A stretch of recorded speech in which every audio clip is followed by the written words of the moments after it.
So as it turns out, this past week, I did an intriguing interview response on Daniel 9 that Christian missionaries use very frequently in order to demonstrate, in their words, that the crucifixion was foretold in the Old Testament. It's not just that the crucifixion was foretold, but the precise dating was given. However, that video, which I'll put right in the description, triggered many questions from Jewish people who wanted to understand more about Daniel, his predicament that triggered the 9th chapter, his prayer, and Gabriel's response. And moreover, there were many Christians that respond to what I said because there are some typical Christian arguments to counter what I said. And I thought these objections deserve a response.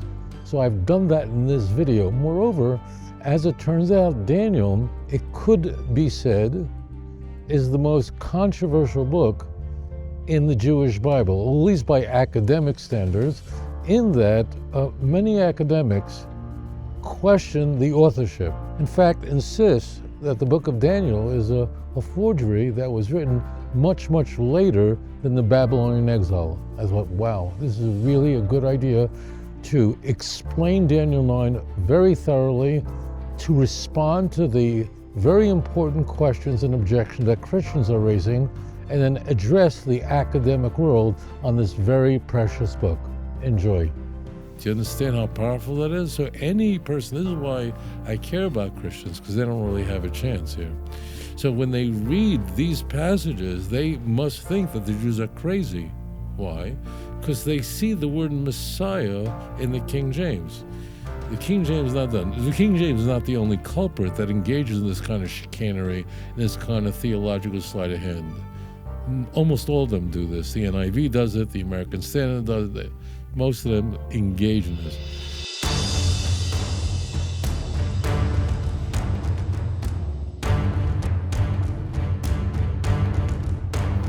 One of the passages that I'm asked most frequently about by missionaries seeking to convert Jews to Christianity is Daniel chapter 9. The reason why this is a very unique chapter is because missionaries marshal it with a remarkable claim. They insist that from the last 4 verses of this chapter, you can demonstrate or show, illustrate that Jesus' crucifixion was foretold with a precise date. That's what's very critical. It means we have in Daniel 9, according to groups like Jews for Jesus, Chosen People Ministries, we have a precise timeline, a prophecy written roughly 2,500 years ago that tells us exactly when the Messiah would be killed. In Daniel chapter 9, the angel Gabriel comes to him with a message from heaven, and Gabriel says to Daniel that 70 weeks have been decreed for his people, for Israel and for the holy city of Jerusalem, to bring an end to sin, to atone for wickedness, to bring in everlasting righteousness, to seal up vision and prophecy, and to anoint the most holy. Those 70 weeks are not literal weeks. They are 70 sevens. And almost every scholar agrees this refers to 70 sets of 7 years, which is 490 years total. This is a fantastic claim. Now, as it turns out, this, like many other passages that missionaries use, is not mentioned in the Christian Bible. Imagine that. As far as the 4 Gospels are concerned, as far as Paul is concerned, a precise prophecy that tells us exactly when the Messiah would be executed, crucified, they didn't think was important enough to mention. The reason for this is because they never thought of it. In order to make Daniel 9's last 4 passages sound like it's speaking about the precise date of Jesus' crucifixion, there has to be an extensive amount of remodeling of these texts. These verses have been altered, changed in a very elaborate way so that it appears to be speaking about Jesus. What's very critical is to understand what Daniel 9 is really speaking about, and then we'll look at how the Christians misinterpret it. And I also want to examine with you some of the pushback that I get. There are 2 prophecies in Jeremiah that bothered Daniel, and that's how Daniel 9 begins. In Jeremiah 25, verse 12, we're told by the prophet that the Babylonian Empire would last for 70 years. The context of Jeremiah 25 is a problem that is highlighted in much of the book of Jeremiah. That is, there were many Jewish people who thought it was a good idea to rebel against the Babylonian Empire in order to regain autonomy as an independent state of Israel. And Jeremiah assures them that this is the motherlode of bad ideas. They shouldn't rebel against Babylon. God is not with you. Moreover, if you just keep quiet and wait this one out, the Babylonian Empire is only going to last for 70 years. And that's what Jeremiah 25, verse 12 is about. You just need to know a tiny bit of history. The Babylonian Empire emerges roughly 2 decades before the first temple was destroyed. Nebuchadnezzar emerges as the king of what's really the Neo-Babylonian Empire. And then once the temple is destroyed, about 20 years after he becomes king, the Babylonian Empire continues for about a half a century, for 50 years, after which Darius the Mede and then immediately Cyrus the Great emerge, and the Persian Empire moves forward, okay? So there you got your 70 years. You have essentially the 2 decades prior to the destruction of the first temple and the 5 decades after the destruction of the first temple. That's the Babylonian Empire, and that's what Jeremiah is referring to. It should be noted that although technically Jeremiah and Daniel were contemporaries, they were both alive at the same time, Jeremiah was much, much older than Daniel. They technically were alive at the same time, but Jeremiah was much, much older than Daniel. Daniel, in fact, when he was taken to be a leader in Nebuchadnezzar's palace, he was very, very young. He was a brilliant prodigy, and he was a prophet. He was a very holy fellow, but he was very, very young. And Jeremiah was already an old man. There is a second prophecy in Jeremiah chapter 29, verse 10, which seems similar. And the text tells us that after 70 years, the Jewish people will return back to this place. It's a very simple prophecy that after 70 years, the Jews will return to the land of Israel. And that's why when Daniel 9 begins, he begins by saying in the first year of Darius the Mede, and he's very troubled. What's going on here? So Darius the Mede emerges immediately after the Babylonian Empire comes to an end. There's a brief empire called the Median Empire, which is immediately within months superseded by the Persian Empire, by Cyrus the Great, very famous. Daniel is very, very troubled. Why is he troubled? He's troubled because although what appears to him one prophecy is fulfilled, namely that the Babylonian Empire is destroyed, so Jeremiah 25, verse 12 is fulfilled. 29, verse 10 seems to not be fulfilled. What do you mean? Very simple, nothing is happening. So imagine Daniel is standing there, the Babylonian Empire has been destroyed, but the Jews are in Babylon. They're in southern Mesopotamia, and he's seized by fear. Now, what really is going on, I don't want to go too deep into this, but this 29 verse 10 covers a different 70-year period, and it begins with the destruction of the first temple, and it culminates with the building of the second temple. The Babylonian exile was 70 years. So therefore, if you think about this for a moment, these two periods, the 70 years of Jeremiah 25 and the 70 years of 29:10 are not the same 70 years. However, they share 50 years in common. You follow? Whereas chapter 25 begins with the emergence of the Babylonian Empire and terminates with the emergence of the Mede-Persian Empire. The prophecy of 29 verse 10 begins with the destruction of the first temple, which means 20 years later, and ends with the building of the second temple. So they share 50 years in common. The point is, Daniel's very distressed, and the first two passages of Daniel 9 begin with Daniel is contemplating these prophecies, trying to figure them out. This is not controversial at all, and he leaps into a great prayer because, after all, he's terrified. He's terrified that somehow the second prophecy was canceled. After an extensive prayer, the angel Gabriel is sent to Daniel, and he's given a prophecy of consolation. And the prophecy essentially brings into view 490 years of Jewish history, which means the prophecy he's going to receive, which really begins in verse 24, essentially says that from the time of the destruction of the first temple, the destruction of the second temple, will be 490 years. The units of time that are used here, that are employed here, are weeks, which may seem odd to you.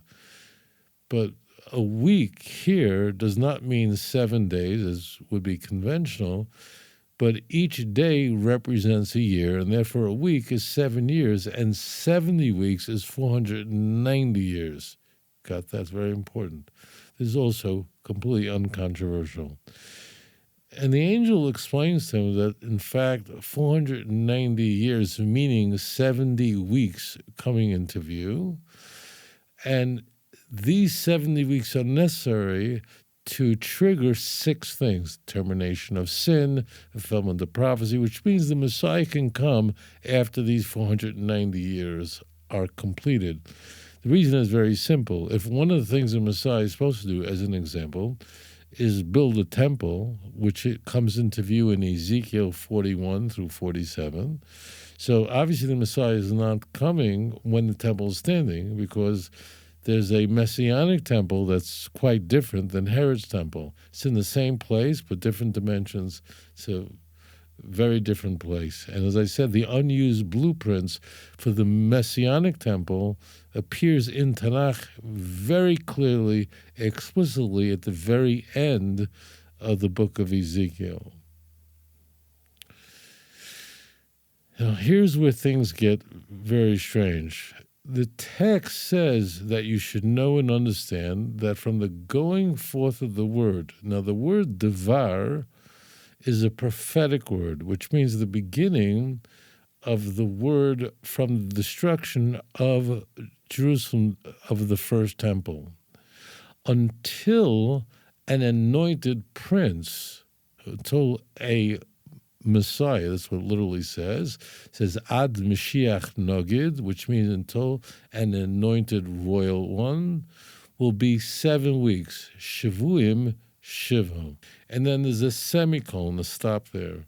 Then for 62 weeks, it will be rebuilt. That means the temple will be reconstructed, but it will be in troublous times. So 62 weeks is 434 years. 62 times 7, 434. Very simple. What does the church do here? It does many things. It conflates 2 periods of time. Although the text says that there's first one anointed royal person who will emerge after a half a century, means 7 weeks, who is Cyrus the Great.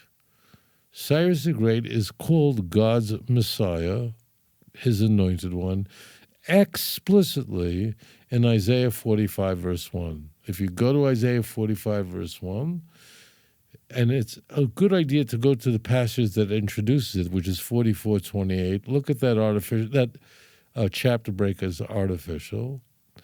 Cyrus is told that Cyrus is not alive yet, but the prophet says that God is going to use this man Cyrus, who's going to give the command for the Jews to build Yerushalayim and to build the temple. And it's repeated again in 45:13. So it's very explicit in Isaiah, who lived not quite 2 centuries before Cyrus. So he's speaking about the future. So the angel reassures Daniel that, as it turns out, from the time of the destruction of the first temple until an anointed prince emerges that gives the command to build Yerushalayim, to build the temple, will be essentially a half a century, 7 weeks. And then subsequently, for 434 years, it'll be rebuilt. It means that following Cyrus the Great, he gives out a declaration. See the book of Ezra, chapter 1, verse 1, 2, 3, 4. That's how Ezra begins. The book of Ezra begins with Cyrus. In fact, in the book of Ezra, we're not introduced to Ezra until the 7th chapter. So Cyrus looms very large in Tanakh. Also, at the end of the book of Chronicles, he's a huge deal in Jewish history. Imagine all the Jews are in Babylon. For 50 years, there were no Jews in the land of Israel. It's really the first time since Joshua came to the land of Israel, crossed the Jordan, and brought the children of Israel with him. Until this point in history, there was never a time when there were no Jews in the land of Israel. But for these 7 weeks, meaning for this half a century, there were no Jews in the Holy Land. They were all expelled. The vast majority went to Babylon. A small segment, maybe 10%, went to Egypt. Jeremiah happened to have been exiled to Egypt. We're not going to go there now. What the church does is it conflates the two.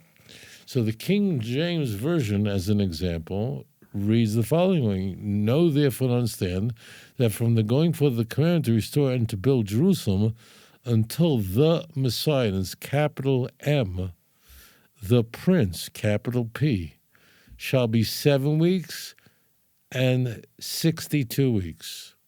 Now, what the Christian Bibles do here, very skillfully, if you're a Christian and you don't read Hebrew, I don't even know how you can get out of the church.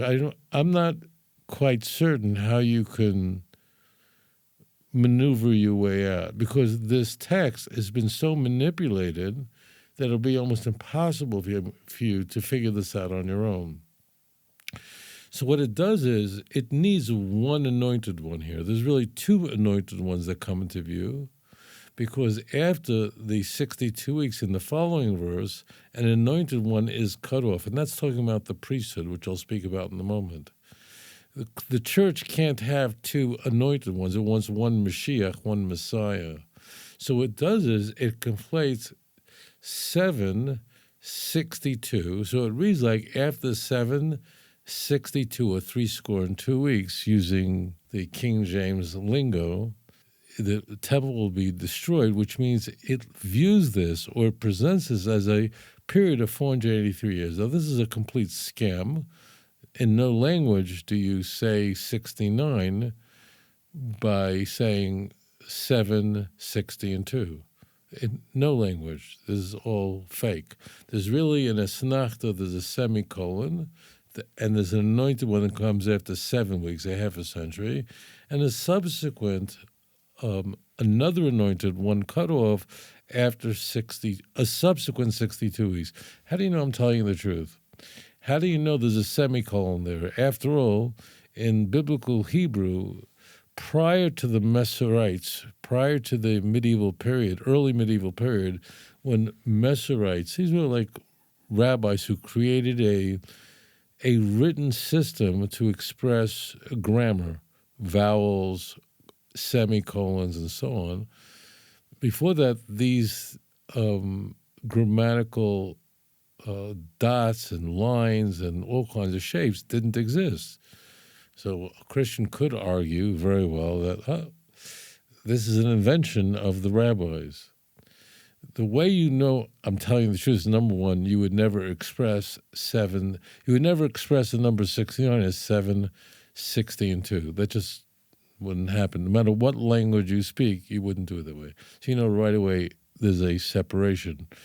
And number two is, if you go to verse 26 of Daniel 9, it says, and after the 62 weeks, an anointed one will be cut off. So it says after the 62 weeks. It doesn't say after the 69 weeks, or it doesn't say after the 7, 60, and 2 weeks. So you see that they're to be separated. It's very explicit in the text. Now, an anointed one cut off, just very briefly, this leads us to the war with Rome, the final war with Rome. It divides the last week up in half in 66, which is a half a week, meaning it's 3.5 years. Jerusalem goes to war with Rome, means the Jews go to the war with the empire. It was a horrible war. It was a complete disaster, and the Second Temple was destroyed. And when we say the Second Temple was destroyed in the year 70, we don't mean just the temple or the superstructure of the temple, but it's really Jerusalem was destroyed. In fact, the Jewish Commonwealth was entirely destroyed. The empire did allow Jewish life to go on in the north. I don't want to get into that, but in the north, in Tiberias, Jewish life was able to continue following that. But the whole Jewish state, the Second Commonwealth, was utterly destroyed. What does it mean an anointed one is cut off? It doesn't say killed. Christians say killed or crucified. It's all nonsense. And then Gabriel gets even more specific, saying that from the decree to rebuild Jerusalem until the coming of Messiah the Prince, there will be 7 weeks and 62 weeks. That's 69 sevens, or 483 years, and after that time, Messiah will be cut off and have nothing. In other words, he will be killed. Cut off means is that although priests are here, I'm a priest, I'm a Kohen, the priesthood is removed in that I cannot perform any of the positive commandments that a priest is given a mandate to perform. I can't bring offerings. There's no temple. There's no mizbech. There's no altar. All the things that a priest would do when the temple is standing, it's not accessible to me at all. There are on me and hundreds of thousands of other priests in the world, all around the world, there are negative commandments. A priest cannot marry a divorcee. A priest can't come into contact with the dead. Those still apply today. But all of the things that a priest did, all of the positive commands that a priest performed, we're not able to do it now. We can't perform them now. Why can't we perform them? Because there's no temple, and you can't bring offerings without a temple, without an altar. That's forbidden. It's only in the place that God chose, and so on. I don't want to go deep into this. So there's really 2 anointed ones that come into view here. So to get to the point, what the church does is it can't have 2 anointed ones. You can't have 2 messiahs, because then nothing makes sense. So it conflates the 2. The second thing it does is it translates the word Mashiach as Messiah with a capital M. Now you may be wondering, why is this a problem? The reason is very simple. The word Mashiach appears in the Hebrew Bible 39 times. You can go online, you could look it up in 3 seconds. 39 times is the word Mashiach, which means to anoint. It really means to pour. Appears 39 times, and it applies to all kinds of people. Often priests, you find a lot in Leviticus, were anointed with oil, and that was their inauguration to move ahead with their mandate to serve in the temple. Kings were anointed, and so on. We use the term today, Messiah, to describe the eschatological figure who's the heir to the Davidic throne. Routinely, we call him the Messiah. But in Tanakh, he's not called the Messiah. I know this is very strange to you. But in the Hebrew Bible, the Messiah, who's spoken of in the Jewish scriptures, not that he's not spoken about, but he's not called the Messiah. This is a post-biblical term to describe the heir to the Davidic throne who's going to come at the end of days. He's called things. He's called David. Literally, he's called David, like in Ezekiel 37, 24, and 25, 34, 24, 25, Hosea chapter 3, verse 5. He's called the Prince. He's called a lot of things. He's just not called the Messiah.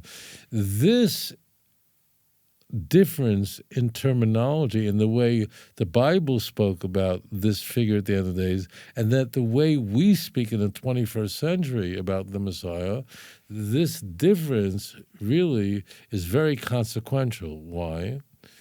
Because Tanakh doesn't use the word Messiah to describe the Messiah. You know, that sounds strange, but it doesn't. And therefore, what the church did, or what the Christian translators of the Bible did, was very clever. And that is, in all of the 37 places in the Hebrew Bible where the word Mashiach appears, it translates it correctly as anointed. So you have the word anointed, an English word, that translates the word Mashiach. But only here in Daniel 9 does it translate the word Mashiach as Messiah. Do you understand how powerful that is? So any person, this is why I care about Christians, because they don't really have a chance here. So when they read these passages, they must think that the Jews are crazy. Why? Because they see the word Messiah in the King James. The King James is not done. The King James is not the only culprit that engages in this kind of chicanery, in this kind of theological sleight of hand. Almost all of them do this. The NIV does it. The American Standard does it. Most of them engage in this. So they, number one, they translate the word Mashiach, not anointed as everywhere else, because then it would be ambiguous. Who are we talking about? But it translated as Messiah. I'm not kidding. They then put a capital M in Messiah. So you go to the King James, doesn't just say Messiah, but it's capital M Messiah. So what is a Southern Baptist Christian, or what is a Roman Catholic supposed to think? He thinks, of course, it's the Messiah. It's capital M. And in fact, the word prince is also capital P. The reason why this is both clever and malicious is there's no such thing as a capital letter in the Hebrew language. So that means putting a capital letter in a translation is a commentary. Is the translator is enhancing the text. But Christians, poor Christians, Assemblies of God Church, he doesn't know that. He trusts the NIV, that I'm sure the NIV wouldn't do something like that, but they're doing exactly that. Another thing that the Christian translators do is they insert a definite article. The text actually says, Ad Mashiach Nogid, until an anointed prince. But they put in, if you look at the King James, until the Messiah. So they conflate it, they change it. The whole thing is a complete nightmare. I want to get to the part about the argument of the Christians. They claim, if you ask a Christian, when do you start counting these 490 years or 483 years? In 99 out of 100 times, if you're confronted by a Christian who raises Daniel 9, and you ask the question, please, pray tell me when you begin counting, I'm being generous, I'm being very charitable, a Christian will go, I don't know.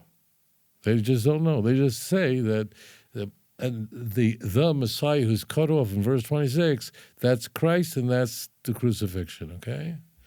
I said 99 out of 100 don't know. It's probably less than that. You'd have to have 1,000 Christians for one of them to be able to take a shot at it. But the very sophisticated missionaries, they have to date this somehow.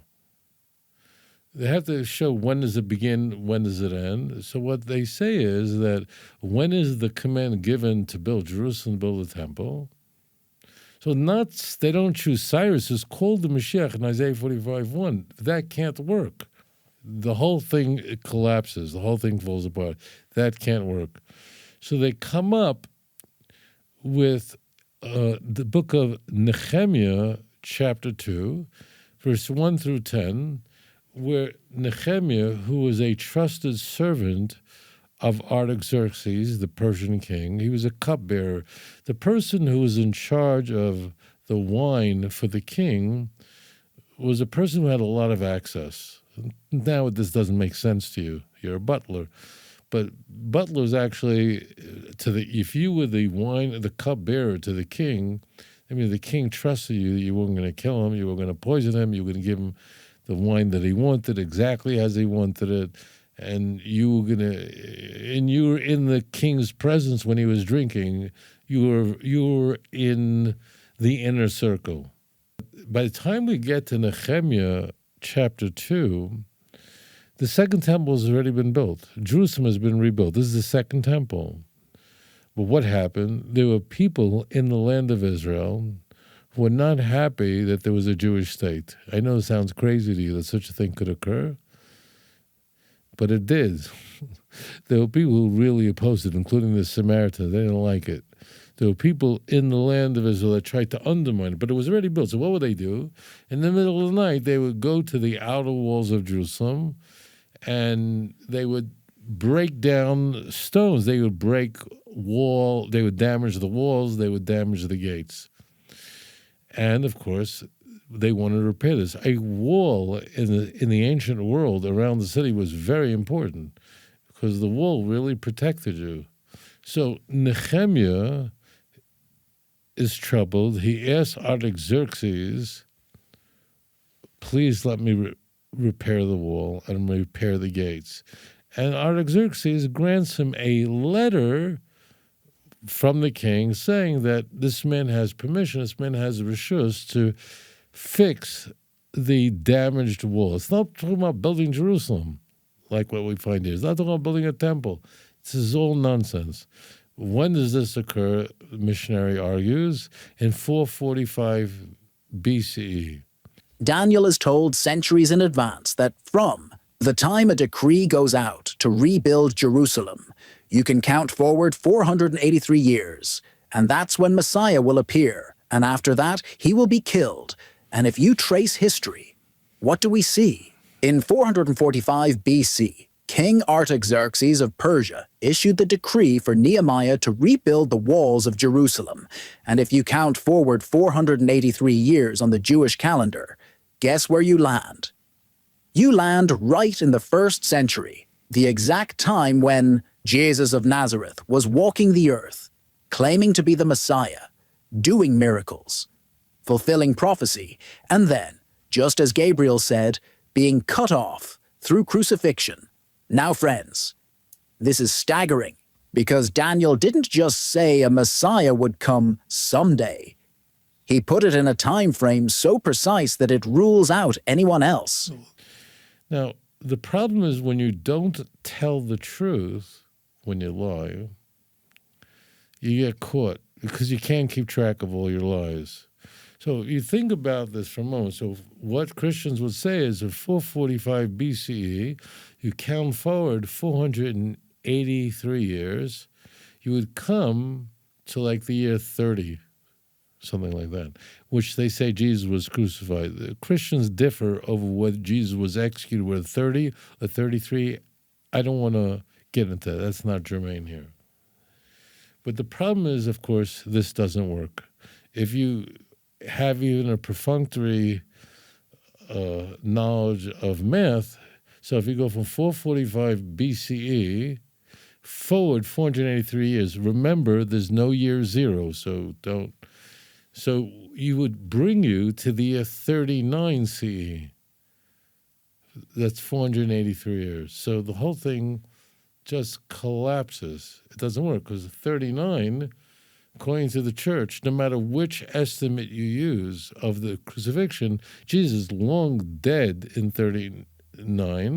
In fact, in 39 CE, Pontius Pilate was no longer the governor of Israel. He was out of business. In fact, Pontius Pilate's job as overseeing the land of Israel ended in 37. So there's no Pontius Pilate. I'm not kidding. You can't make this up. So this total craziness, it's all nonsense.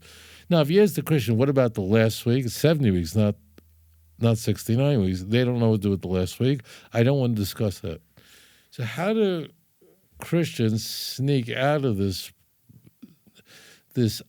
unfortunate, inconvenient problem that it doesn't work? Like nothing works here. It's so off because if Jesus is crucified in year 30 And the temple, which is described in verse 26 and 27, the destruction of the second temple is destroyed in the year 70. That's a difference of 40 years. 40 years is 5.5 weeks. So the whole thing collapses. And we all know this, that when you don't tell the truth, you get into trouble because your lies you can't keep track of all your life. If you're telling the truth, you don't get in trouble. Why? Because you're telling the truth. So you don't have to remember everything. As Mark Twain said, if you tell the truth, you don't have to be very clever. But liars have to be geniuses. Why? Because you have to keep track of every lie that has to align with all, and that's what Daniel 9 is. It's just one big mess of a lie. So it doesn't work. Meaning, if you start counting in 445 BCE, and you go forward 483 years, you get to 39 CE. So there's no Pontius Pilate, there's no Jesus, there's no nothing. So it's all fake. Now, I wanted to address this, which I didn't get a chance to address the other day. Now, some Christians, how do they respond to this? Some Christians come up with a not too ingenious way of responding, and that is that there's something called prophetic years, and a prophetic year is 360 days. I'm not kidding. There are Christians actually putting up that comment on the video many videos that I've done on Daniel 9. And therefore, if a year is 360 days, which means you're removing 5.25 days, because a real year is 365.25 days, approximately, but 365.25 days. But if you reduce 5.25 days from the year and make it 360 days, so then you remove enough years, you move that excess years so that it gets you back to the year 30, to when Jesus was putatively crucified. You got that? But you must know this is a complete lie. There is no such thing in the world as a prophetic year. It doesn't exist in Tanakh. It doesn't exist, and it can't exist. It can't exist. Why? Use your brain. Because how could a year be 360 days? A year that's 360 days, it comes up 5.25 days short. What's the problem with coming up 5.25 days short? That you lose 5.25 days every year. Now, there's a commandment in the Torah that Passover must come out in the springtime. It's a Chag HaOver. It has to come out in the spring.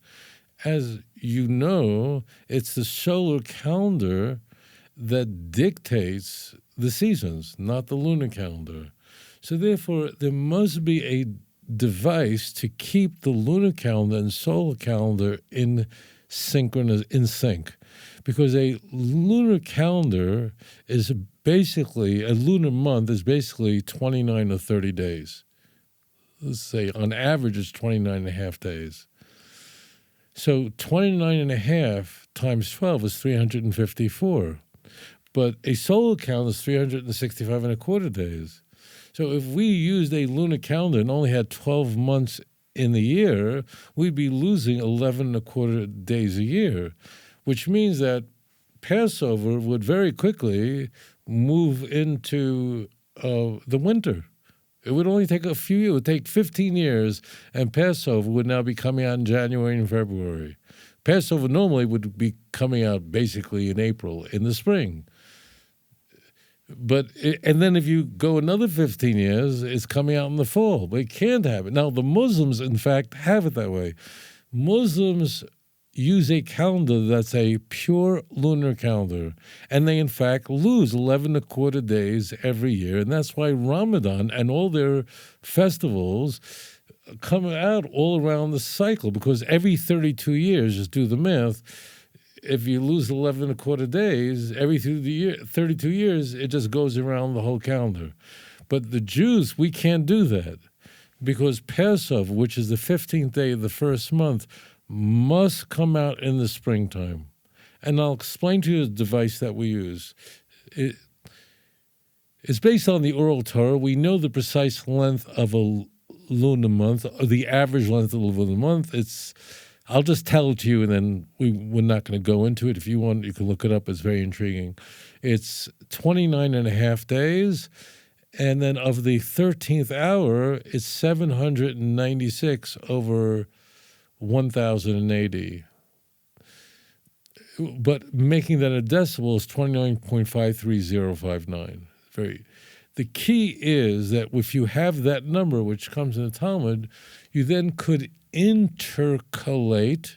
That's not a fancy word, just the word that doesn't come up a lot, which means to add in an additional month every once in a while. So if we had a pure lunar calendar, so we know from the Bible that we start a new month by the new moon. That we know, right? But if we only had a 12-month year, we would be losing 11 days a year. There is no commandment anywhere in Tanakh that you're only allowed to have 12 months in a year. And in fact, we don't. And our system is a 19-year cycle. I'm just going to tell it to you. Those who are interested, you can look, it's fascinating. But every 19 years, 7 months are added, which means in that it's called a pregnant year, in that during those 7 years out of 19, a 13th month means a second Adar, a second 12th month is added. So the 13 months and therefore, although you're losing ground, you then going forward 30 days, you're going forward enough days to compensate. So it works out to be the most accurate calendar in the world is the Jewish calendar. So it's perfect. So it's a lunar solar calendar. So therefore, the 360-day calendar is total nonsense. It's total garbage. I don't mean to use words like garbage and nonsense and stupid, which it is. The reason it's dumb, and I don't mean to do that either, but I'm doing it, is that if a Jewish calendar had 360 days in it, we would be losing 5 1/4 days every year. If we lose 5 1/4 days every year, Passover would be coming out in the winter, and it would just keep going over, because every year, if Passover this year is April 20th, so the next year it will come out on April 15th, and the next year it will come out on April 10th, the next year April 5th. You see, it's creeping back, and then it'll be in March, and then it'll be in February, and in January, and Passover will be coming out, there'll be snow blizzard in New York. You understand what's going on? So get it through your head. And that's really the point I wanted to explain. I wanted to sort of unpack this a little bit for those of you who wanted more information, that there is no such thing as a prophetic year. It's just nonsense, completely contrived. And I want to show you, not only is it not in Tanakh, there's no such term as prophetic year, it's just made up. But I want to explain to you why it can't exist, because if in fact a year was 360 days, rather than on average 365 1/4 days, as a Jewish calendar is. Again, we achieve that by intercalating 7 months every 19 years. Incidentally, just a side note, your birthday, both your Hebrew birthday and your birthday on the Gregorian calendar, on the secular calendar, the non-Jewish calendar, they meet every 19 years. So if you look up your date of birth, what was the Hebrew date and the date on the Gregorian calendar, if you look that up, you see the next time your Hebrew birthday and your secular birthday comes out on the same day as when you're 19. And the next time it's when you're 38. And just every 19 years, the two intersect again. So you understand? The Jewish calendar is a 19-year cycle. It's absolutely brilliant, and it's perfect. And therefore, it really, interestingly, if you want to know if it's off at all, it's the most accurate calendar in the world, but you would lose one day every 14,000 years, which is mind-blowing. Those of you who know that how do we have a Gregorian calendar, what happened to the Julian calendar, all right? So what was happening to the Julian calendar, which goes back 2,000 years, and you know who it was named after, so it was so off. It was so crazy off because they didn't have an oral Torah. They didn't know how to do any of this stuff.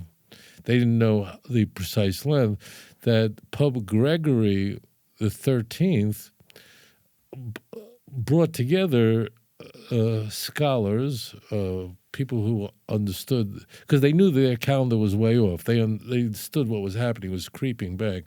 And in 1582, the date was moved forward by 11 days. And I believe this is correct. On October 10th, 1582, the calendar was moved 11 days forward to October 21st. The next day was October. So there was no such thing in 1582 as October 13th. It just didn't exist. They just literally, and they really did a fine job. He brought in, I think they were Jesuit priests who were scientists. At the time, they really knew this stuff. And they made a fairly precise calculation. Now, you should know that in New Year's, they sometimes will move it a few seconds one way or another because it's not exactly precise. You should know that. It means it's not, but they did a very good job. That's why it's called the Gregorian calendar, because Pope Gregory was responsible for repairing the earlier Julian calendar. They didn't have a Torah Shabbat, they didn't have an oral law. They didn't know it. Of course, these things happen. The Jews never had this issue. Why? We had a Masorah of exactly how to do this. It's in Tractate Rosh Hashanah, it's in the Talmud of how to do this. That's not germane. I want you just to understand this point, that the Christian response, which you hear all the time. Now, why do people say this? Because they're evil? No. They go online and they look up all these missionary apologists and who write books, who make articles, and they say this, and they just repeat it. They regurgitate it. Do you understand? This is why I care about them. Even those who call me names and so on, I know what happens. They love their religion, and they don't want me to say anything that would in any way cause anyone to question what they believe. Now, why do I do that? I'm not the religious police, but I don't want Jews to convert to Christianity, and I want Jews who are in the church to come back. So I obviously have to respond to these very serious arguments that Christians make. But the key point of this whole is there's no prophetic year. There's no such thing. A year in a Jewish calendar must work out precisely so that Passover always comes out in the springtime. Again, remember Deuteronomy 16, verse 1. And therefore, the Jews have a lunar solar calendar. So, whereas each month begins with a new moon, but every 19 years, 7 of those years contain 13 months rather than 12 months. And that makes up for the loss. You got it? And what happens is anointed one is cut off, and that means that the priesthood is removed. Now, as long as we're talking and having a good time, I'll just share something very intriguing. So in the secular world, in the academic world, they have a problem with the book of Daniel, a big problem with the book of Daniel, because how could Daniel have had access to this kind of information? And therefore, in the academic world, it is claimed that Daniel is a forgery. I'm not kidding. So there's a problem, and that is when you have in the Bible prophecy that there's no way that the person could have known about it. So they simply say, it was really a later addition that was added on, like Isaiah 45. How could Isaiah possibly know about Cyrus, the king of Persia?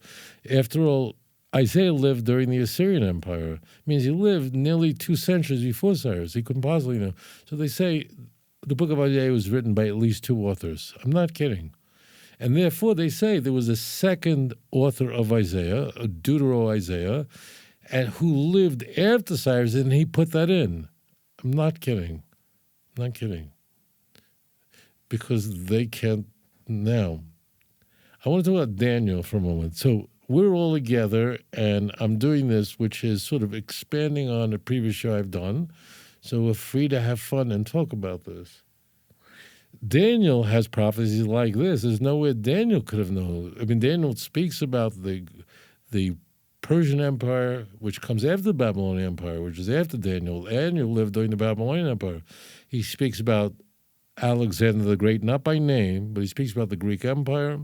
He speaks about the early death of Alexander the Great. He was a young fellow, he died. The division of the Greek Empire into 4 empires under the Greek Empire, which happened after Alexander the Great died. How could Daniel have known this? What the academic world says is that Daniel was really a forgery. It was written during the time of Hanukkah, meaning during the time of the Seleucid Empire. The Seleucid Empire is one of the empires of the Greek Empire that broke away. And Antiochus Epiphanes IV, he was the person who tried to destroy Judaism in about, let's say, 168 BCE. So I just share this. I don't really have a chance to have this kind of a talk. I'll share this with you if you're interested. So how do we know, when we look at a book from the ancient world, if the authorship is authentic? How do we know when a book was written? Let's say we're looking at a very ancient book. So how can we know when Daniel was written? Okay, what methods are used? What methods would be employed in the academic world? And like you're looking at an ancient book right now. The book of Daniel comes up in the Dead Sea Scrolls. That means we have texts that go back 2,200 years of Daniel, 2,100 years of Daniel. They like the book of Daniel in the Essene community. So we know for sure they can't date it later, which creates another problem because we have here in Daniel 9, verse 26 and 27, destruction of the temple. How could Daniel know about that? According to them, Daniel was writing during the Seleucid Empire. You follow? So they have a big problem. So how do we know that Daniel lived 2,500 years ago and he's not a fictitious character later? And how do we know the authorship, the date of the authorship? So I'll share this with you. I don't really often get a chance to do this. So we have for Daniel more rigorous evidence of its date of authorship than almost any other book in Tanakh, in the Hebrew Bible. What are you talking about? So, number one, we have eyewitness account of Daniel, and disinterested eyewitness, that's Ezekiel. In the book of Ezekiel, Daniel is mentioned 3 times. They were contemporaries, and Ezekiel mentions Daniel agavurcha, which means passingly. He's not the point. Asks, you think you're as smart as Daniel? That's all he says. He's not. Ezekiel lived in Babylon exile, so we have an eyewitness account. Incidentally, it's a very big deal because, as it turns out, in Tanakh, it happens, but it's unusual, it's rare, that one book in the Hebrew Bible mentions another book in the Hebrew Bible, with the exception of the Torah. The 5 books of Moses, the Torah is mentioned frequently throughout the prophets and the writings, but, it's not like prophets are talking about it. It does happen, but it's unusual. That's what I want to say. It's just unusual because they're not interested in that. But as it turns out, we have Ezekiel, who lived 2,500 years ago, lived during the destruction of the first temple. He was a contemporary of Jeremiah and Daniel, talking about Daniel to somebody else. So we have eyewitness account. There are actually many ways we know about it. We know about it from the book of Maccabees. I'm not going into it now, but the author of the book of Maccabees was written during the time of Antiochus Epiphanes and during the time of Hanukkah. It was originally written in biblical Hebrew. It did not survive in Hebrew. It only survives in Greek. That's not germane. What is germane is that the author of the book of Maccabees speaks about the miracles in the book of Daniel as part of the ancient history of the Jews. So we see there clearly that at the time of Hanukkah, when the secular, academic, whatever you want to call them, says Daniel was really written, we have an eyewitness account at the time of Hanukkah who's saying that the miracles, if you want to look up the first book of Maccabees, chapter 2, verse 55 through 60, okay, and recounts the Hanani, Mishael, and Azariah thrown into a fiery furnace and so on. It's all there. So we have another witness. But this you'll be very interested in. But there's another method that's used very frequently when dating books. It doesn't, not necessarily Jewish books. Lahavdil, how do we date books in the Christian Bible? How do we know when certain books are read just in the ancient world? So another method that's used to date a book of when it was very likely written is what were the concerns of the author. If the author was very concerned about a certain famous event and he's bothered by it and seeks to address it, so that's a very big indicator of its dating, because if a book is written today, no one's going to write today in 2025 about a concern that Al-Qaeda may launch a terror attack on 9/11, because it happened many years ago. In fact, the anniversary is about to occur. So the key is that from the concern of the author of a book, the problem that he's very worried about indicates to us when he lived, if he really lived in that time. If he really lived in that time, that would be a real big concern. If he didn't live in that time, then he's not going to talk about it, because whatever happened was resolved. It's very intriguing that Daniel 9, verse 1, 2, and 3, and 4, that whole section all the way to verse 20, Daniel is ripping his guts out, and he's petrified. He was shaking because he thought that, in fact, the prophecy of a 70-year Babylonian exile was multiplied 7 times. He refers to it, the curse of the law, and he's alluding to Leviticus chapter 26, verse 18, which says that if you continue to sin against me, so your punishment will be multiplied 7 times. So Daniel's calculation, we see that in his prayer. In the prayer of Daniel 9, Daniel is saying, what has happened? Why is there no temple built? Why is no Jerusalem built? Remember what I said at the very beginning. So you can see here the whole issue. You can see here that Daniel is writing this, and he's very worried. So if this is a later fabrication, why is he worried about it? It's stupid. It doesn't make sense. So this is not germane to the Christian issue, but it is germane in another way, that Daniel's trauma, his shock and fear that the promise of Jeremiah 29, verse 10, that the Jews returned to the land of Israel, was canceled or stalled, would not be on the mind of someone who's writing it during the Greek Empire. You follow?